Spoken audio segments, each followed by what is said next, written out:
ایک بچہ کربلا میں حسین کی گود میں تیر کھا گیا اور ایک بچی کو زندان شام میں چھوڑ کر آ گئے۔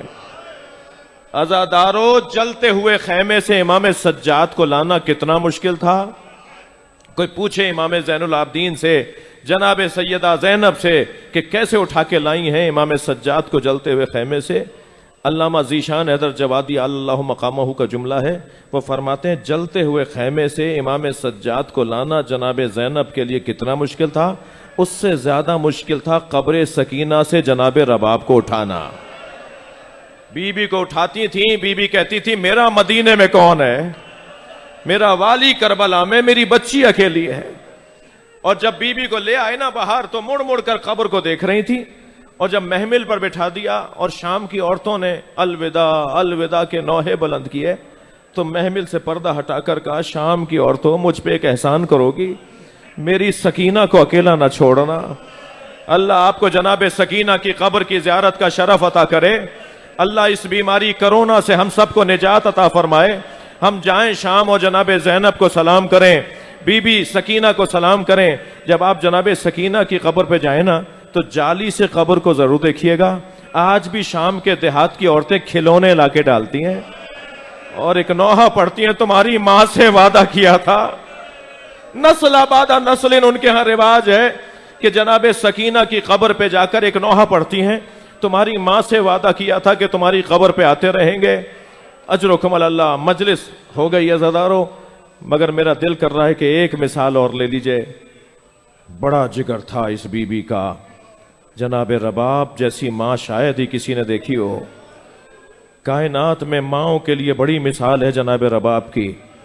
اور میں نے ایک جملہ مجلس کے آغاز میں کہا تھا، جو اچھی ماں ہوتی ہے وہ اچھی زوجہ بھی ہوتی ہے۔ ماں ایسی تھی کہ رباب نے علی اصغر اور سکینہ حسین کے حوالے کر دیے، اور زوجہ اتنی کامیاب تھی کہ امام حسین فرماتے ہیں مجھے وہ گھر اچھے لگتے ہیں جن گھروں میں سکینہ اور رباب نامی عورتیں ہوتی ہیں۔ اجرکم اللہ، اجرکم اللہ۔ ایک جملہ سن لیجئے عزادارو، شوہر کو دھوپ میں دیکھا تھا، امام حسین کا لاشا دھوپ میں رکھا ہوا تھا۔ جب کربلا سے لے جائی گئی نا تو جناب امام حسین کو دھوپ میں دیکھا تو آواز دے کر کہا میرے والی سر پہ چادر نہیں ہے جو تمہارے لاشے پہ ڈال دوں۔ میں کچھ کر نہیں پائی مگر اتنا وعدہ کرتی ہوں جب تک زندہ رہوں گی کبھی سائے میں نہیں بیٹھوں گی۔ میرا سایہ تو کربلا میں اتر گیا، جب تک زندہ رہی جناب رباب کبھی سائے میں نہیں بیٹھی۔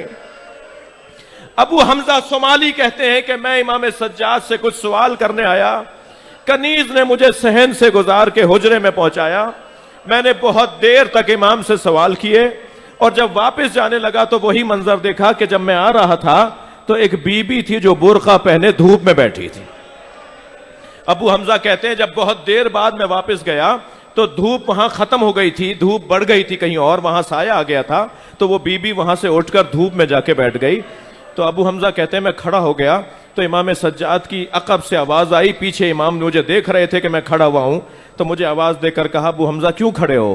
تو میں نے ہاتھ جوڑ کر کہا مولا شاید کسی غلطی پر آپ نے اپنی کنیز کو سزا دی ہے، اسے دھوپ میں بٹھا دیا ہے، مولا میری وجہ سے اسے معاف کر دے۔